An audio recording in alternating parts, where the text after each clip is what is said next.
श्रीमन नारायण नारायण नारायण, भजमन नारायण नारायण नारायण। हरे कृष्ण ओ हरे मुरारी, हे नाथ नारायण वासुदेवा। श्रीमन नारायण नारायण नारायण, भजमन नारायण नारायण नारायण। गोविंद मेरो है अरे गोपाल मेरो है, श्री बाके बिहारी नंदलाल मेरा है। आज देश में भगवान श्री कृष्ण की जन्माष्टमी भी है और भगवान के ये भी पूरे होने वाले में थोड़े दिन में। 12वें इस ग्रंथ का 7वां अध्याय पढ़ेंगे। और सुनो, आज बहुत रौनक आ रही है देश में, भगवान की धूमधाम मच रही है। श्री कृष्ण की जन्माष्टमी आज मना रहे हैं, कल भी मनाइए, आज भी मन रही है। आज 7वें अध्याय में अथर्ववेद की शाखाएं और पुराणों के लक्षण।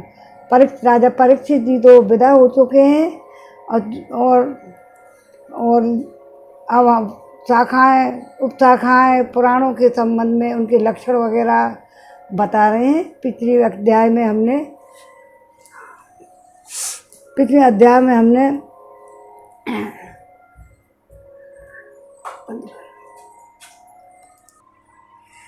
पिछले अध्याय में परीक्षित की परम गति और जन्मेजय का सर्प सत्र और वेदों की शाखा वेद के बारे में पढ़ा था और आपने सुना था।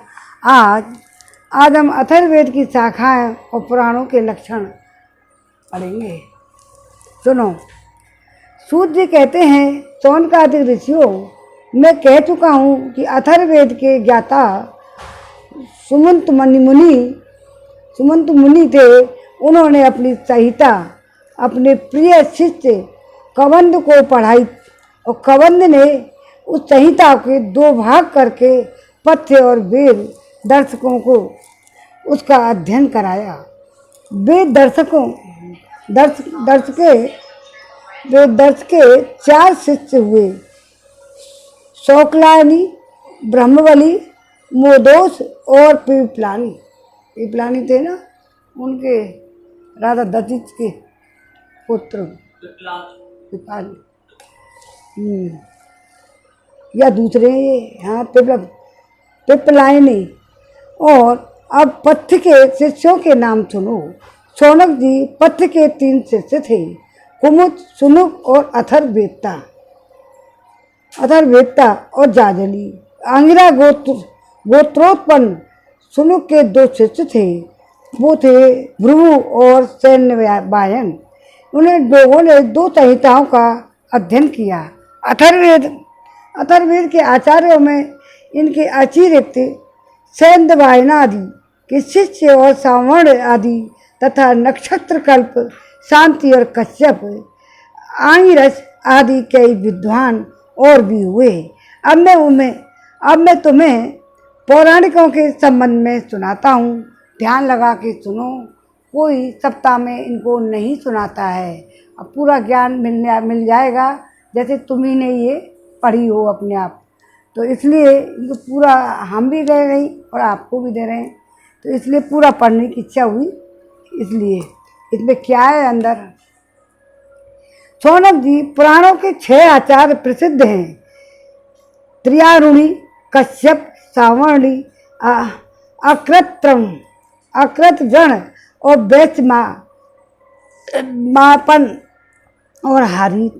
इन लोगों ने मेरे पिताजी से एक पुराण संहिता पढ़ी थी और मेरे पिताजी ने स्वयं भगवान व्यास से उन संहिताओं का अध्ययन किया था। मैंने उन 6 आचार्यों से सभी संहिताओं का अध्ययन किया था। उन 6 संहिताओं के अतिरिक्त और भी 4 मूल संहिताएं थी। उन्हें भी कश्यप और सावर्णी परशुराम जी के शिष्य अकृतवर्ण और उनके सबके साथ मैंने व्यास जी के शिष्य श्री रोमहर्षण जी से, जो मेरे पिता थे, अध्ययन किया था। समझ में आया? शौनक जी, महर्षियों ने वेद और शास्त्रों के द्वारा पुराणों के लक्षण बतलाए हैं। अब तुम स्वस्थ होकर सावधानी से उनका वर्णन सुनो। शौनक जी, पुराणों के पारदर्शी विद्वान बतलाते हैं कि पुराणों के 10 लक्षण हैं। विश्वसर्ग, पहला क्या है? विश्वसर्ग। दूसरा विसर्ग, व्रति, रक्षा, मनवंतर, वंश, वंशानुचरित, संस्था, प्रलय, हेतु, उति और अपास्य।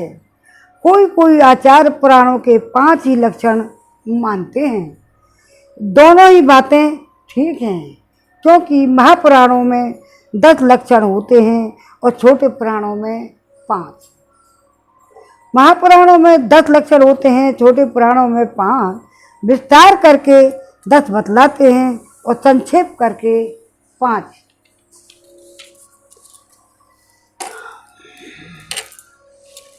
अब इनके लक्षण सुनो। इन मूल प्रकृति में लीन गुण क्षुब्ध होते हैं, तब वह तत्व की उत्पत्ति होती है। मैं तत्व से तामस, राजस और वैकारिक, सात्विक 3 प्रकार के अहंकार बनते हैं। त्रिविध अहंकार से ही पंचतंत्र मात्रा, इंद्रिय और विषयों की उत्पत्ति होती है। ये पिछली अध्याय में ही बताई थोड़ी सी। इसी उत्पत्ति क्रम का नाम है सर्ग। और परमेश्वर के अनुग्रह से सृष्टि का सामर्थ्य प्राप्त करके मैं तत्व आदि पूर्व कर्मों के अनुसार अच्छी और बुरी वासनाओं को प्रधानता से जो यह चराचर शरीरात्मक जीव को उपाधि की सृष्टि करते हैं।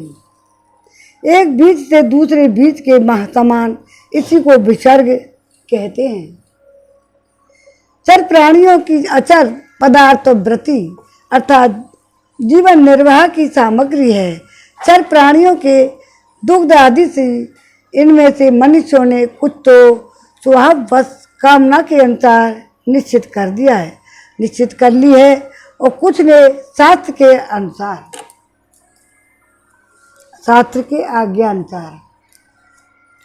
भगवान युग युग में पशु पक्षी मनुष्य और ऋषि देवता आदि के रूप में अवतार ग्रहण करते रहे हैं, करके अनेकों लीलाएं करते हैं। इन्हीं अवतारों में वे धर्म विरोधियों का संहार भी करते हैं। उनकी यह अवतार लीला विश्व की रक्षा के लिए ही होती है, इसलिए उनका नाम रक्षा है। मनु देवता, मनु पुत्र, इंद्र, सप्तऋषि भगवान के क्या हैं? ये अंश अवतार। इन्हीं के 6 बातों की विशेषता से युक्त समय को मनवंतर कहते हैं। ब्रह्मा जी से जितने भी राजाओं की सृष्टि हुई है, उनकी भूत, भविष्य और वर्तमान कालीन संतान परंपरा को वंश कहते हैं। इन राजाओं के तथा उनके वंशधरों के चरित्र का नाम वंशानुचरित है और इस विश्व ब्रह्मांड का स्वभाव से ही प्रलय हो जाता है। उनके 4 भेद हैं, नैमित्तिक, प्राकृतिक, नित्य और अत्यंतिक। पिछले अध्याय में भी बताए थे। और तत्वज्ञ विद्वानों ने इन्हीं को संस्था कहा है। पुराणों के लक्षण में हेतु नाम से जिसका व्यवहार होता है वह जीव ही है, क्योंकि वास्तव में वही सर्ग और विसर्ग आदि का हेतु है और अविद्यावश अनेकों प्रकार के कर्मकलाप में उलझ गया है। जो लोग उसे चैतन्य प्रधान की दृष्टि से देखते हैं, वे उसे अनुयायी अर्थात प्रकृति में नयन करने वाला कहते हैं, और जो उपाधि की दृष्टि से कहते हैं, वे उसे अव्याकृत अर्थात प्रकृति रूप कहते हैं। जीव की वृत्तियों के 3 विभाग हैं, जागृत, स्वप्न और सुषुप्ति। 3 तो यही पहले से पता है तुमको। तो जो इन अवस्थाओं में इनके अभिमानी विश्व, तेजस और प्राग के भाषा में रूपों में प्रतीत होता है और इन अवस्थाओं से तुरीय तत्व के रूप में भी लक्षित होता है, वह ब्रह्म है। उसी के यहाँ अपात्र शब्द से कहा गया है। नाम विशेष और रूप विशेष से युक्त पदार्थों पर विचार करें तो ये सत्ता मात्र वस्तु के रूप में सिद्ध होते हैं। उनकी विशेषताएं लुप्त हो जाती हैं। असल में यह सत्ता ही उन विशेषताओं के रूप में प्रतीत भी हो रही हैं तो उनसे पृथक भी हैं। ठीक उसी न्याय से शरीर और विश्वकर ब्रह्मांड की उत्पत्ति से लेकर मृत्यु और महाप्रलय पर्यंत जितनी भी विशेष अवस्थाएं हैं उनके रूप में परम सत्य स्वरूप ब्रह्म ही प्रतीत हो रहा है। यदि आपको समझ में नहीं आए तो दोबारा अपना रिवीजन करके दोबारा सुन सकते हो। रुपयों में उनके रुपये में परम सत्य स्वरूप ब्रह्म क्या है, उनके रूप में परम सत्य स्वरूप ब्रह्म ही प्रतीत हो रहा है और वह उनसे सर्वथा पृथक भी है। यही वाक्य भेद से अधिष्ठान और साक्षी के रूप में ब्रह्मी प्राणोक्त आश्रय तत्व है।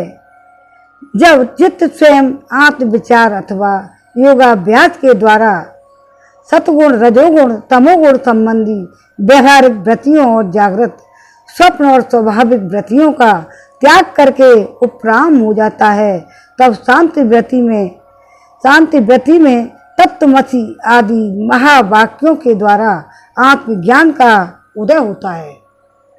उस समय आत्मवेत्ता पुरुष अविद्या जनित कर्म वासना और कर्म प्रवृत्ति से निवृत्त हो जाता है। शौनकादिक ऋषियों पुरातत्ववेत्ता ऐतिहासिक विद्वानों ने इन्हीं लक्षणों के द्वारा पुराणों की यह पहचान बतलाई है। ऐसे लक्षणों से युक्त छोटे बड़े 18 पुराण हैं। उनके नाम हैं, सुनो। ब्रह्म पुराण, पद्म पुराण, विष्णु पुराण, शिव पुराण, लिंग पुराण, गरुड़ पुराण, नारद पुराण, भागवत पुराण, अग्नि पुराण, स्कंद पुराण, भविष्य पुराण, ब्रह्म वैवर्त पुराण, मार्केंड पुराण, वामन पुराण, बारहा पुराण, मत्स्य पुराण, कूर्म पुराण और ब्रह्मांड पुराण, ये 18 हैं। शौनक जी व्यास जी की शिष्य परंपरा ने जिस प्रकार वेद संहिता और पुराण संहिताओं का अध्ययन और अध्यापन विभाजन आदि किया, वह सब मैंने तुम्हें ये सुना दिया है। ये प्रसंग सुनने और पढ़ने वालों के ब्रह्म तेज का अभिवृद्धि करता है। इसमें जो अब हम संक्षेप में बता रहे हैं, इनका श्रीमद् भागवत में कई बार लेख आ चुके हैं।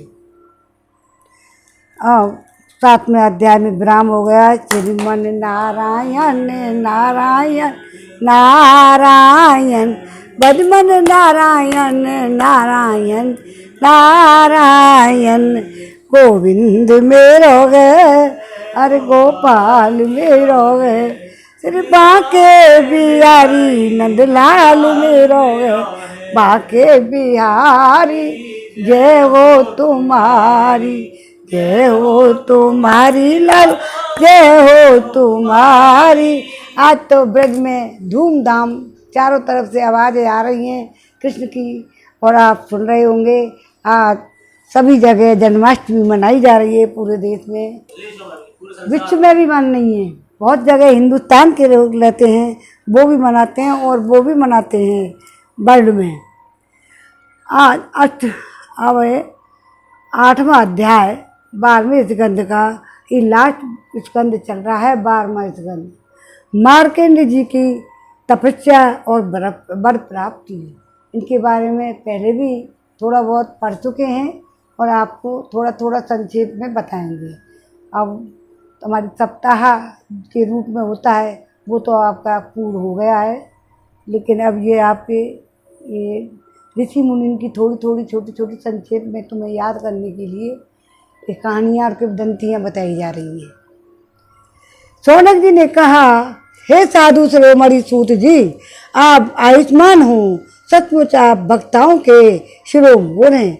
जो लोग संसार के अपार अंधकार में भूल भटक रहे हैं, उन्हें आप वहाँ से निकालकर प्रकाश प्रकाश स्वरूप परमात्मा का साक्षात्कार करा देते हैं। शौनक जी, अब आप कृपा करके हमारे एक प्रश्न का उत्तर दीजिए। लोग कहते हैं कि मरकंड ऋषि के पुत्र मार्कंड ऋषि चिरायु हैं, और जिस समय प्रलय ने सारे भगत को निगल लिया था उस समय वे बचे रहे, परंतु सूत जी वे तो इसी कल्प में हमारे ही वंश में उत्पन्न हुए एक श्रेष्ठ भृगवंशी हैं, और जहाँ तक हमें मालूम है इस कल्प में अब तक प्राणियों का कोई प्रलय नहीं हुआ है। ऐसी स्थिति में यह बात कैसे सत्य हो सकती है? जिस समय सारी पृथ्वी प्रलय कालीन समुद्र में डूब गई थी उस समय मार्कंडेय जी उसमें डूब उतरा रहे थे, और उन्होंने अक्ष बट के पत्ते के दोने के अत्यंत अद्भुत सोए हुए बाल मुकुंद का दर्शन किया। सूत जी, हमारे मन में ये बड़ा संदेह है और इस बात की जानने की बड़ी उत्कंठा है कि आप बड़े योगी हैं, पौराणिकों में सम्मानित हैं। आप कृपा करके हमारा ये संदेह मिटा दीजिए। सुनो अब ढंग से। सूत जी ने कहा, हे शौनक जी, आपने ये बड़ा सुंदर प्रश्न किया है, इससे लोगों का भ्रम मिट जाएगा। और सबसे बड़ी बात तो यह है कि इस कथा में भगवान नारायण की ही महिमा है। हम नारायण ही नारायण, इसीलिए नारायण को पकड़ा है। नारायण के अलावा और कोई नहीं है, बाप पालनहार हैं। जो इसका गान करता है उसके सारे कल मन नष्ट हो जाते हैं।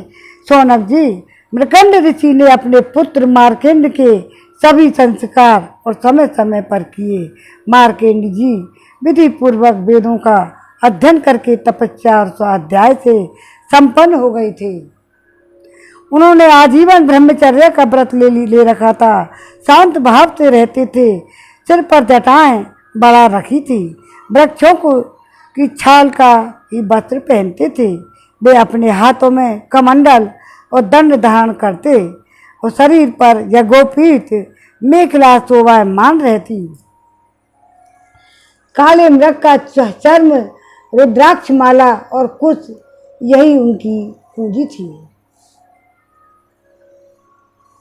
बहुत इंटरेस्टिंग चीज है, सुनो कथा। यह सब उन्होंने अपने आजीवन ब्रह्मचार्य व्रत की पूर्ति के लिए ही ग्रहण किया था। वे सायकाल और प्रातःकाल अग्निहोत्र, सूर्योपस्थान, गुरु बंधन, ब्राह्मण सत्कार, मानस पूजा और परमात्मा का स्वरूप ही हूँ, इस प्रकार की भावना आदि के द्वारा भगवान की आराधना करते थे। साय प्रातः भिक्षा लाकर गुरुदेव के चरणों में निवेदन कर देते और मौन हो जाते। गुरु जी की आज्ञा होती तो एक बार खा लेते, अन्यथा उपवास ही कर लेते, उपवास ही कर जाते। मार्कंडेय जी ने इस प्रकार तपस्या और स्वाध्याय में तत्पर रहकर करोड़ों वर्षों तक भगवान की आराधना की और इस प्रकार उस मृत्यु पर भी विजय प्राप्त कर ली, जिसको जीतना बड़े बड़े योगियों के लिए भी कठिन है। मार्कंडेय जी की मृत्यु विजय को देखकर ब्रह्मा, विष्णु, शंकर और दक्ष प्रजापति, ब्रह्मा जी के अनन्य पुत्र, मनुष्य, देवता, पितर और अन्य सभी प्राणी अत्यंत विस्मित हो गई। देखो, अब सुन लिया है पहले भी आपने थोड़ा बहुत, तो अब भी ढंग से सुनो। आजीवन ब्रह्मचार्य व्रतधारी एवं योगी मार्कंडेय जी जिस प्रकार तपस्या, स्वाध्याय और संयम आदि के द्वारा अविद्या आदि सारे कलेशों को मिटाकर शुद्ध अंतःकरण से इंद्रियातीत परमात्मा का ध्यान करने लगे। शिव पुराण में भी आया है, बहुत इम्पोर्टेंट लेख है। योगी मार्कंडेय जी महायोग के द्वारा अपना चित्त भगवान के स्वरूप में जोड़ते रहे। इस प्रकार साधन करते करते बहुत समय 6 मनवंतर व्यतीत हो गए। ब्रह्मांड इस 7वें मनवंतर में जब इंद्र को इस बात का पता चला, तब वे उनकी तपस्या से शंकित और भयभीत हो गए कि इसलिए उन्होंने उनकी तपस्या में विघ्न डालना आरंभ किया। इंद्र तो करते ही ऐसे हैं कि मेरा राजपाट नहीं चला जाए, चाहे राक्षस हो चाहे देवता हो, उनके विघ्न डालते ही हैं अपने स्वार्थ के लिए। शौनक जी, इंद्र ने मार्कंड जी की तपस्या में विघ्न डालने के लिए उनके आश्रम पर गंधर्व अप्सराएं, काम बसंत, मलयानिल और लोभ और मद को भेजा। भगवान वे सब उनकी आज्ञा के अनुसार उनके आश्रम पर गए। मार्कंड जी का आश्रम हिमालय के उत्तर की ओर है। वहाँ पुष्पभद्रा नाम की नदी बहती है। उसके पास ही चित्रा नाम की एक शिला है। शौनक जी, मार्कंड जी का आश्रम बड़ा ही पवित्र है। चारों ओर हरे भरे पवित्र वृक्षों की पंक्तियां हैं। उन पर लताएं लहराती रहती हैं। वृक्षों के झुटमुट में स्थान पर पुण्यात्मा ऋषिगण निवास करते हैं और बड़े ही पवित्र और निर्मल जल से भरे जलाशय सब ऋतुओं में से एक से ही रहते हैं। कहीं मतवाले भौरे अपनी संगीतमयी गुंजार से लोगों का मन आकर्षित करते रहते हैं, तो कहीं मतवाले कोकिल पंचम स्तर के कूकते रहते हैं। कई मतवाले मोर अपने पंख फैलाकर कलापूर्ण नृत्य करते रहते हैं, तो कहीं अति मतवाले पक्षियों का झुंड खेलता रहता है। मार्कंडेय मुनि के ऐसे पवित्र आश्रम में इंद्र के भेजे हुए वायु ने प्रवेश किया। वहाँ उसने अब पहले शीतल झरनों की नन्ही फुइयाँ संग्रह की। इसके बाद सुगंधित पुष्पों का आलिंगन किया। फिर काम भाव को उत्तेजित करते हुए धीरे धीरे बहने लगा। कामदेव के प्यारे सखा बसंत ने फिर अपनी माया फैलाई। संध्या का समय था।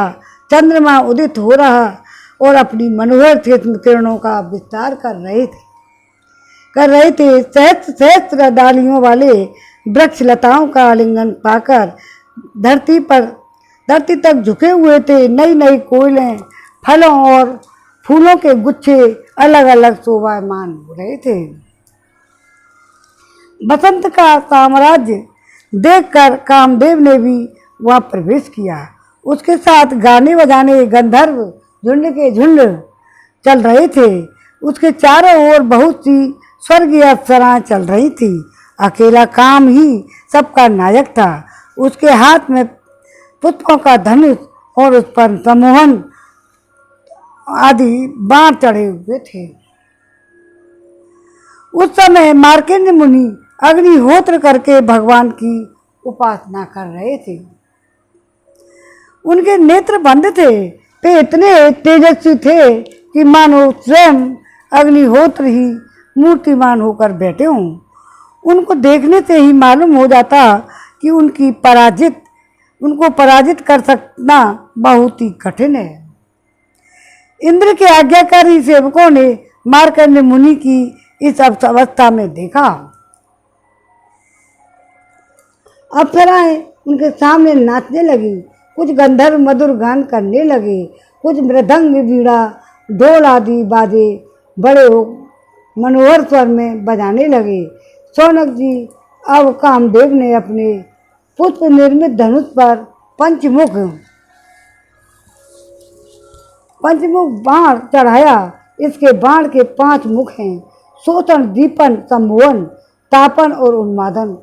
जिस समय यह निशाना लगाने की ताक में था, उस समय इंद्र के सेवक बसंत और लोग मार्कंडेय मुनि का मन विचलित करने के लिए प्रयत्नशील थे। इनके सामने ही पुंज की स्थली नाम की सुंदरी अप्सरा और गेंद खेल रही थी। स्तनों के भार से बार बार उसकी कमर लचक जाया करती थी।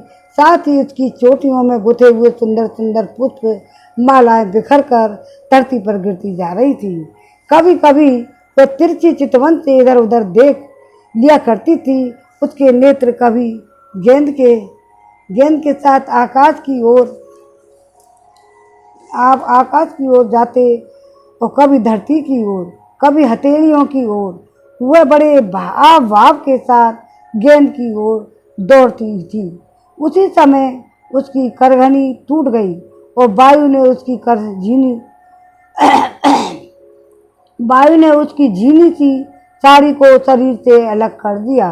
कामदेव ने अपना उपयुक्त अवसर देखकर और यह समझकर कि अब मार्कंडेय मुनि को मैंने जीत लिया, उनके ऊपर अपना बाण छोड़ा, परंतु उसकी एक न चली। मार्कंडेय मुनि पर उसका सारा उद्योग निष्फल हो गया।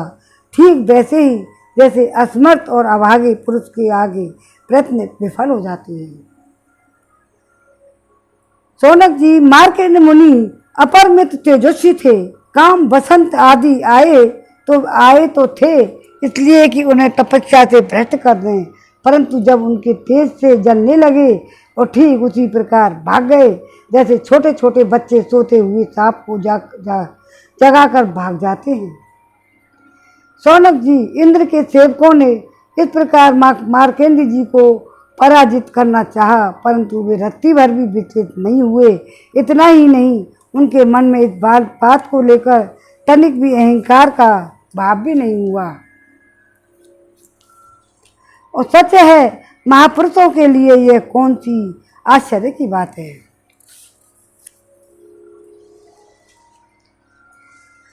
जब देवराज इंद्र ने देखा कि कामदेव अपनी सेना के साथ निस्तेज हतप्रभ होकर लौटा है, आ रही है सही, और सुना है कि ब्रह्म ऋषि मार्कंडेय जी परम प्रभावशाली हैं, तब इन्हें बड़ा ही आश्चर्य हुआ। शौनक जी, मार्कंडेय मुनि तपस्या और स्वाध्याय धारणा, ध्यान और समाधि के द्वारा भगवान में चित्त लगाने का प्रयत्न करते रहते थे।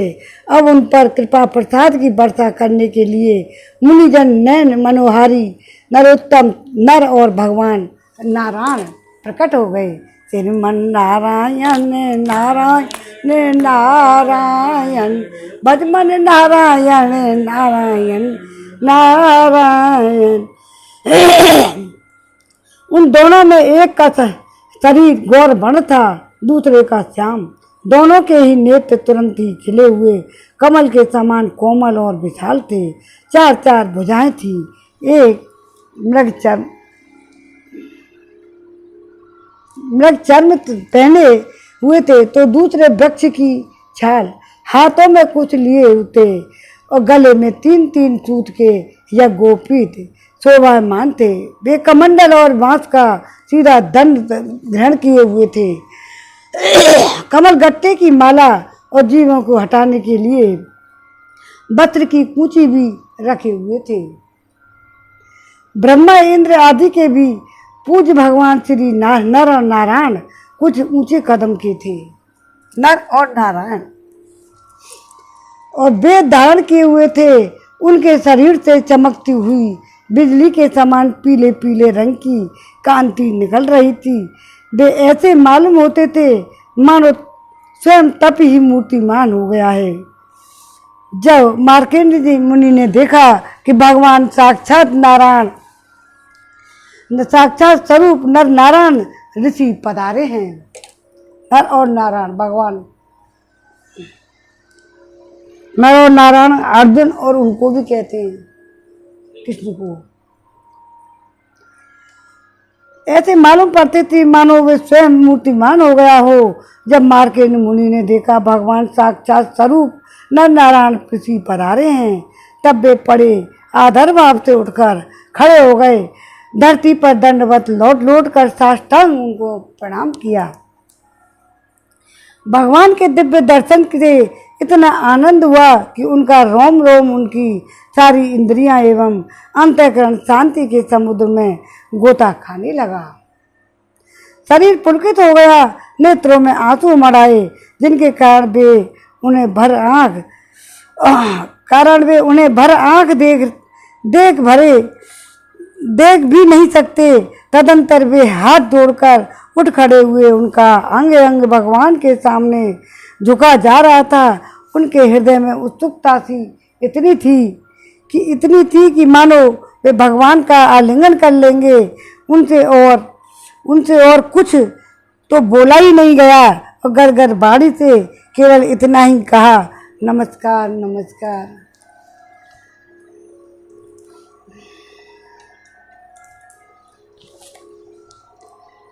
इसके बाद उन्होंने दोनों को आसन पर बिठाया, बड़े प्रेम से उनके चरण पखारे और अर्ध चंदन, धूप और माला आदि से उनकी पूजा करने लगे। भगवान नर नारायण सुखपूर्वक आसन पर विराजमान थे और मार्केंड जी पर कृपा प्रसाद की चर्चा विराजमान थे। मार्केंड जी पर कृपा प्रसाद की वर्षा कर रहे थे। पूजा के अनंतर मार्केंड जी मुनि ने उन सर्वश्रेष्ठ मुनि वेशधारी एवं नर नारायण के चरणों में प्रणाम किया और वे उनकी स्तुति करने लगे। मार्केंड मुनि ने कहा, श्रीमन नारायण नारायण नारायण, भजमन नारायण नारायण नारायण। भगवान, मैं अल्पज्ञ जीव भला आपकी अनंत महिमा को कैसे वर्णन करूं। आपकी प्रेरणा से ही संपूर्ण प्राणियों में ब्रह्मा शंकर तथा मेरे शरीर में भी प्राण शक्ति का संचार होता है और फिर उसी के कारण वाणी, मन तथा इंद्रियों में भी बोलने, सोचने, विचारने, करने, जानने की शक्ति आती है। इस प्रकार सबके प्रेरक और परम स्वतंत्र होने पर भी आप अपना भजन करने वाले भक्तों के प्रेम बंधन में बंधे हुए हैं। प्रभु, आपने केवल विश्व की रक्षा के लिए ही जैसे मत्स्य, कूर्म और आदि अनेकों अवतार ग्रहण किए हैं, वैसे ही आपने ये दोनों रूप भी त्रिलोकी के कल्याण और उसकी दुख निवृत्ति और विश्व के प्राणियों की मृत्यु पर विजय प्राप्त कराने के लिए ही यह नर और नारायण का रूप ग्रहण किया है। आप रक्षा तो करते ही हैं, मकड़ी के समान अपने से ही विश्व को प्रकट करते हैं और फिर स्वयं ही अपने में लीन भी कर लेते हैं। आप चराचर का पालन और नियमन करने वाले हैं। मैं आपके चरण कमलों में प्रणाम करता हूँ। जो आपके चरण कमलों की शरण ग्रहण कर लेते हैं, उन्हें कर्म, गुण और काल जनित कलेश स्पर्श भी नहीं कर सकते। वेद के मर्मज्ञ ऋषि मुनि आपकी प्राप्ति के लिए निरंतर आपका स्तवन, बंधन, पूजन और ध्यान किया करते हैं। हे प्रभु, जीव के चारों ओर भय का बोलबाला है। औरों की तो बात ही क्या, आपके काल रूप से स्वयं ब्रह्मा भी अत्यंत भयभीत रहते हैं, क्योंकि उनकी आयु भी सीमित केवल 2 परार्ध की है। फिर उनके बनाए हुए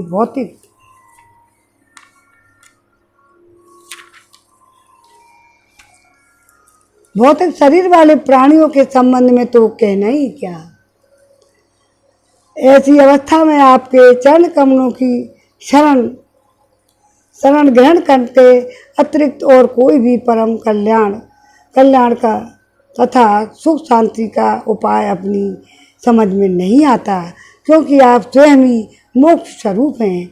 हे भगवान, आप समस्त जीवों के परम गुरु, सबसे श्रेष्ठ और तत्व ज्ञान स्वरूप है।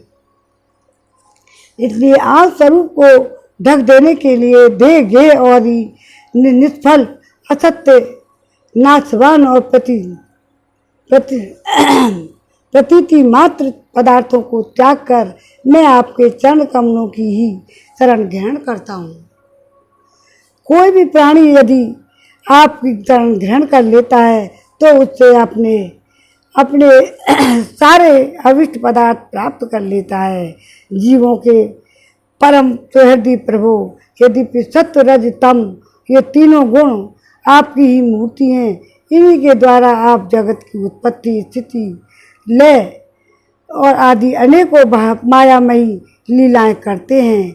फिर भी आपकी सत्वगुणमयी मूर्ति ही जीवों को शांति प्रदान करती है। रजोगुणी, तमोगुणी मूर्तियों से जीवों को शांति नहीं मिल सकती।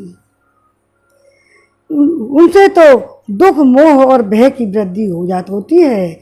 भगवान, इसलिए बुद्धिमान पुरुष आपकी ओर उपाय के भक्तों की परम प्रिय एवं शुद्ध मूर्ति नर और नारायण की उपासना करते हैं।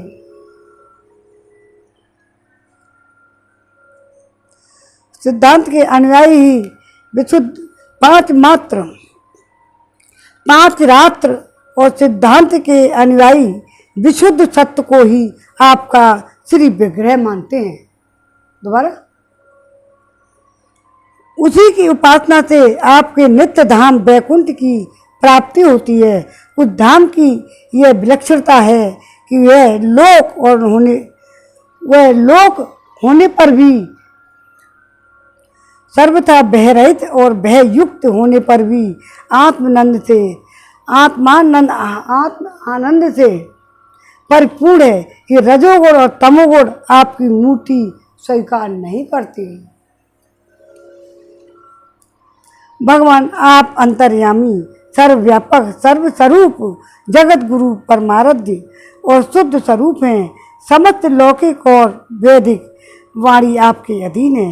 आप ही वेद मार्ग के प्रवर्तक हैं।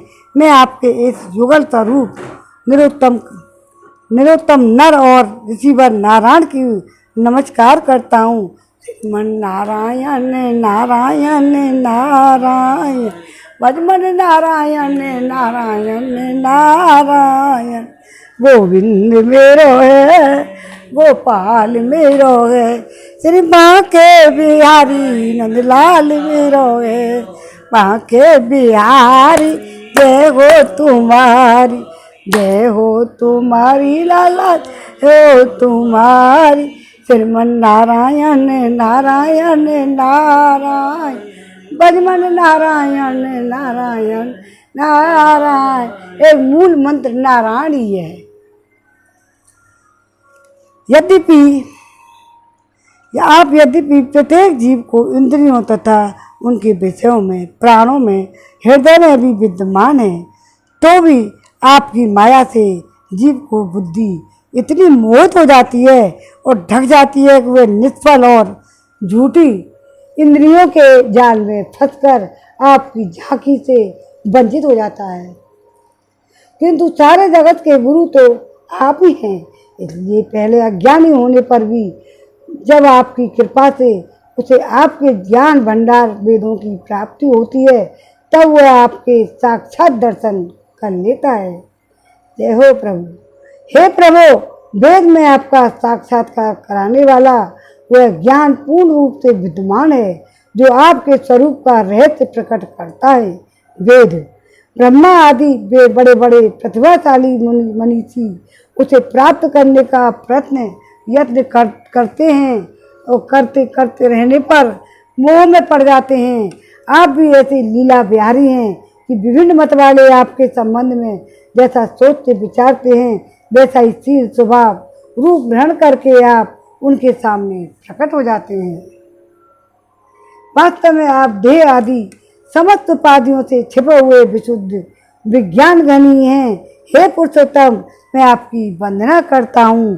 श्रीमन नारायण नारायण नारायण, भजमन नारायण नारायण नारायण। आओ, 8वां अध्याय में विराम लग गया है। 9वां अध्याय, मार्कंडेय जी का माया दर्शन। 12वें स्कंद का 9वां अध्याय। मार्कंडेय जी का माया दर्शन। सूर्य कहते हैं, जब ज्ञान संपन्न मार्कंड मुनि ने इस प्रकार स्तुति की, तब भगवान नर नारायण ने प्रसन्न होकर मार्कंडेय जी से कहा। भगवान नारायण ने कहा, सामान्य ब्रह्म ऋषि शिरोमणि, तुम चित्त की एकाग्रता, तपस्या, स्वाध्याय, संयम और मेरी अनन्य भक्ति से सिद्ध हो गए हो। तुम्हारे इस आजीवन ब्रह्मचर्य व्रत की निष्ठा देखकर हम तुम पर बहुत ही प्रसन्न हुए हैं। तुम्हारा कल्याण हो। मैं समस्त वर देने वाली पालों का स्वामी हूँ, इसलिए तुम अपना अभिष्ट वर मुझसे मांग लो। मार्कंडेय मुनि ने कहा, देव देवेश शरणागत बक्सर बेहारी अच्युत, आपकी जय हो। जो हमारे लिए बस इतना ही वर पर्याप्त है कि आपने कृपा करके अपने मनोहर स्वरूप का मुझे दर्शन कराया। ब्रह्मा शंकर आदि देवगण योग साधना के द्वारा एकाग्र हुए मन से ही आपके परम सुंदर चरण कमलों का दर्शन प्राप्त करके कृतार्थ हो गए हैं। आज उन्हीं ने आपने मेरे नेत्रों के सामने प्रकट होकर मुझे धन्य बनाया है। पवित्र कीर्ति महान भावों के शिरोमणि कमल नयन, फिर भी मैं आपकी आज्ञा के अनुसार मैं आपसे वर मांगता हूँ। मैं आपकी यह माया देखना चाहता हूँ जिससे मोहित होकर सभी लोग और लोकपाल अद्वितीय वस्तु ब्रह्म में अनेकों प्रकार के विभेद देखने लगते हैं। माया सूत जी कहते हैं, सौनक जी, जब इस प्रकार मार्कंडेय मुनि ने भगवान की नर नारायण की इच्छा अनुसार स्तुति और पूजा कर ली और वरदान मांग लिया, तब उन्होंने मुस्कुराते हुए कहा, ठीक है, ऐसा ही होगा। इसके बाद वे अपने आश्रम बद्रीवन को चले गए। मार्कंडेय मुनि अपने आश्रम पर ही रहकर निरंतर इस बात का चिंतन करते रहते कि मुझे माया के दर्शन कब होंगे। फिर अग्नि सूर्य चंद्रमा जल पृथ्वी वायु आकाश तथा अंतःकरण में और क्या सर्वत्र भगवान का ही दर्शन करते हुए मानसिक वस्तुओं से उनका पूजन करते रहते। कभी कभी तो उनके हृदय में प्रेम की ऐसी बाढ़ आ जाती कि वे उनके प्रभाव में डूबने उतरने लगते और उन्हें से बात का भी याद नहीं रहती कब कहाँ किस प्रकार भगवान की पूजा करनी चाहिए। सौनक जी, एक दिन की बात है, संध्या के समय पुष्पभद्रा नदी पर के तट पर मार्कंडेय मुनि भगवान की उपासना में तन्मय हो रहे थे। ब्राह्मण उसी समय एकाएक बड़े जोर से आंधी चलने लगी। उस समय आंधी के कारण बड़ी भयंकर आवाज होने लगी। बड़े विकराल बादल आकाश में मंडराने लगे। बिजली चमक कर कड़कड़ाने लगी और रथ के धुरी के समान जल की मोटी मोटी धाराएं पृथ्वी पर गिरने लगी। वही नहीं, मार्कंडेय मुनि को ऐसा दिखाई पड़ा कि चारों ओर से चारों पदार्थ संपूर्ण पृथ्वी को निगलते हुए उमड़े आ रहे हैं। आंधी के वेग से समुद्र में बड़ी बड़ी लहरें उठ रही हैं। बड़े भयंकर भंवर पड़ रहे हैं। भयंकर ध्वनि कान फाड़े डालती हैं। स्थान स्थान पर बड़े बड़े मगर उछल रहे हैं। उस समय बाहर भीतर चारों ओर जल ही जल दिखता था। ऐसा जान पड़ता था कि जल राशि में पृथ्वी ही नहीं स्वर्ग भी डूबा जा रहा है। ऊपर से बड़े बड़े वेग से आंधी चल रही थी।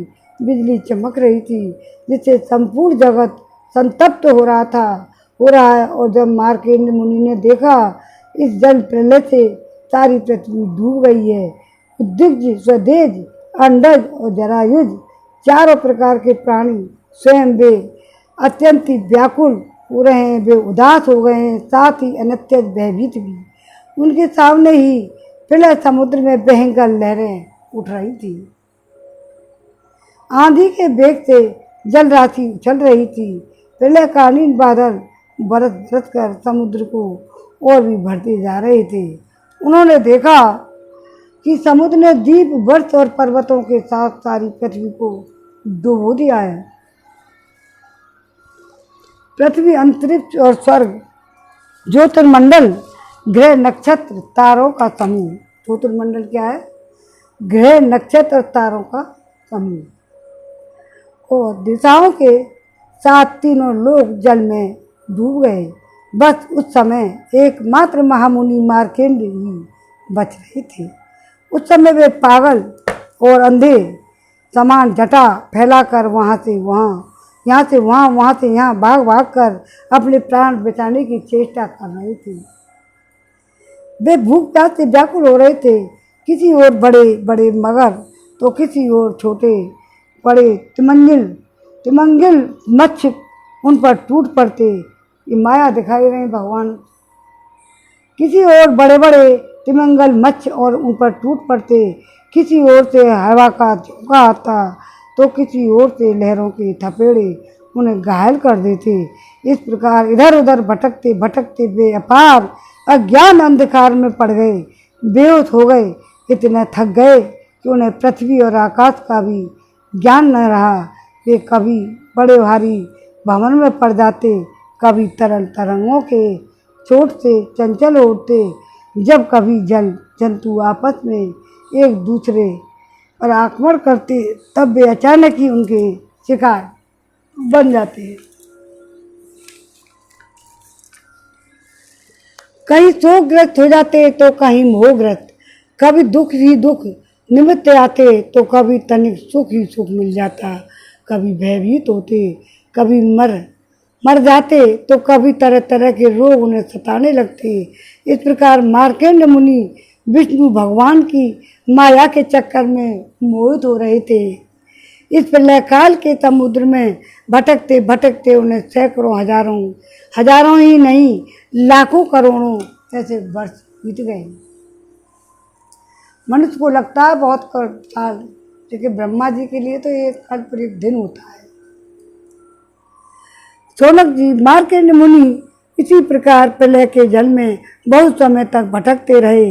एक बार उन्होंने पृथ्वी के एक टीले पर एक छोटा सा बरगद का पेड़ देखा। उसमें हरे हरे पत्ते और लाल लाल फल शोभामान हो रहे थे। बरगद के पेड़ के ईशान कोण पर एक डाल थी, उसमें एक पत्तों का दोना सा बन गया था। उसी पर एक बड़ा सा सुंदर नन्हा सा शिशु, नारायण ही आएंगे, सुंदर सा नन्हा सा शिशु तैर रहा था। उसके शरीर से ऐसी उज्जवल छटा छिटक रही थी जिससे आसपास का अंधेरा दूर हो रहा था। वह शिशु मरकत मणि के समान सांवला सांवला था। मुखमल पर सारा सौंदर्य फूट पड़ता।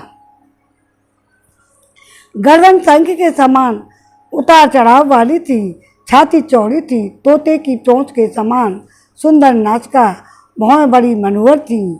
काली काली घुंघराली हलकें कपोलों पर लटक रही थी और श्याम लगने से कभी कभी हिल भी जाती थी। शंख के समान घुमावदार कानों में अनार के लाल लाल फूल शोभामान हो रहे थे। मूंगे के समान लाल लाल होठों की कांति से उनकी सुधामयी श्वेत मुस्कान कुछ लालिमा में विस्तृत हो गई थी। नेत्रों के कोने कमल के भीतर भाग के समान तनिक लाल लाल थे। मुस्कान चितवन बरबस हृदय को पकड़ लेती थी।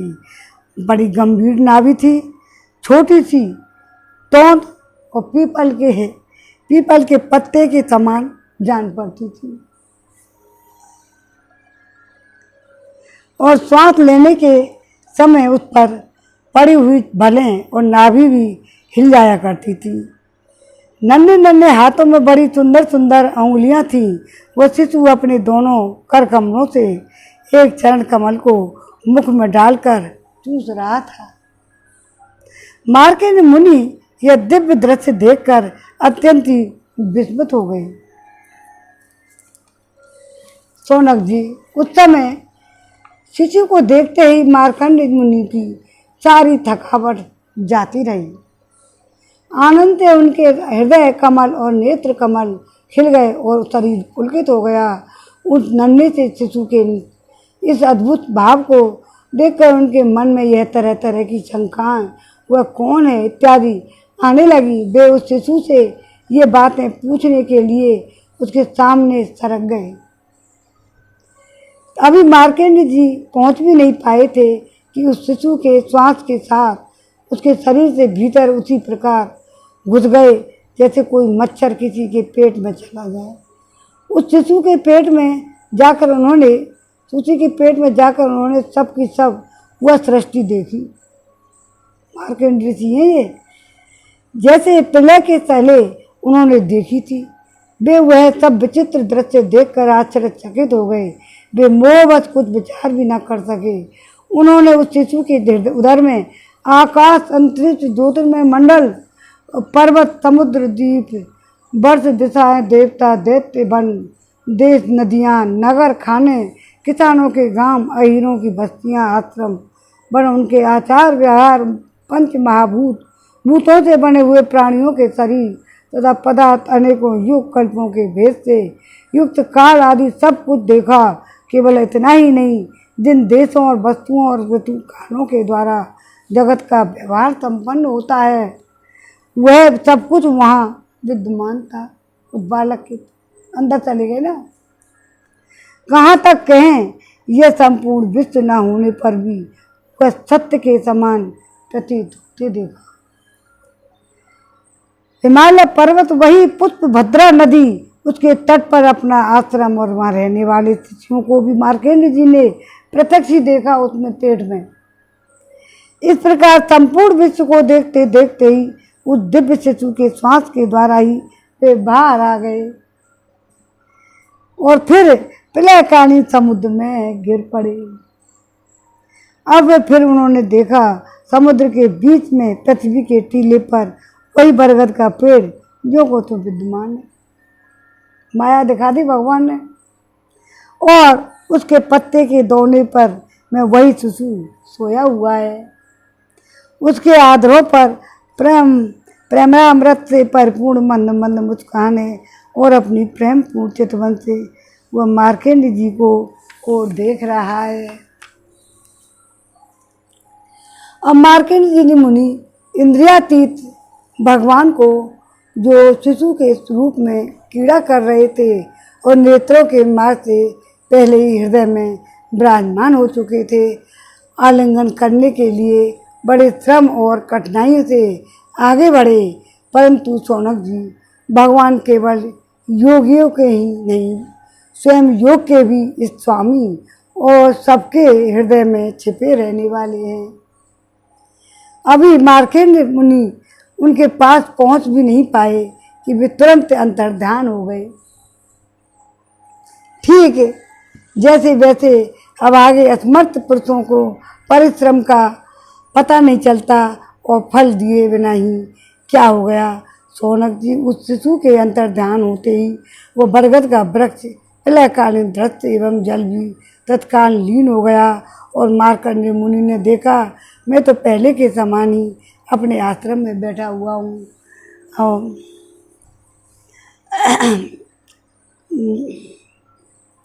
नमो अध्याय ब्रह्म श्रीमन नारायण नारायण नारायण भजमन नारायण नारायण।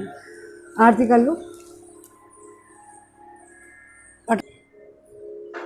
श्री भागवत भगवान की आरती।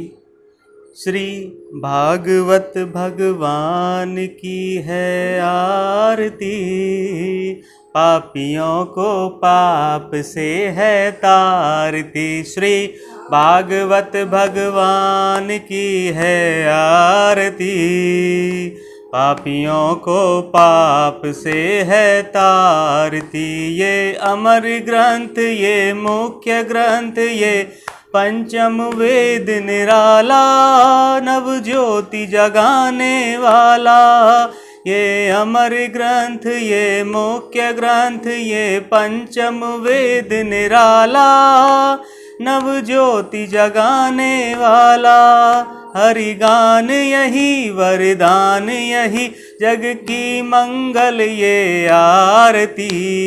पापियों को पाप से है तारती। श्री भागवत भगवान की है आरती, पापियों को पाप से है तारती।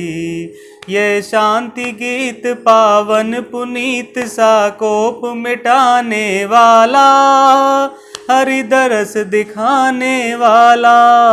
ये शांति गीत पावन पुनीत सा कोप मिटाने वाला, हरि दरस दिखाने वाला है सुख करनी है दुख हरनी, मधुसूदन जी की आरती। पापियों को पाप से है तारती, श्री भागवत भगवान की है आरती। पापियों को पाप से है तारती, ये मधुर बोल जग फंद खोल, सन्मार्ग दिखाने वाला, बिगड़ी को बनाने वाला। ये मधुर बोल जग फंद खोल, सन्मार्ग दिखाने वाला, बिगड़ी को बनाने वाला। श्री राम यही घनश्याम यही, प्रभु की महिमा की आरती। पापियों को पाप से है तारती, श्री भागवत भगवान की है आरती। पापियों को पाप से है तारती। ओम नमो भगवते वासुदेवाय नमः। आज के आनंद की जय। जय जय श्री राधे, जय जय श्री राधे।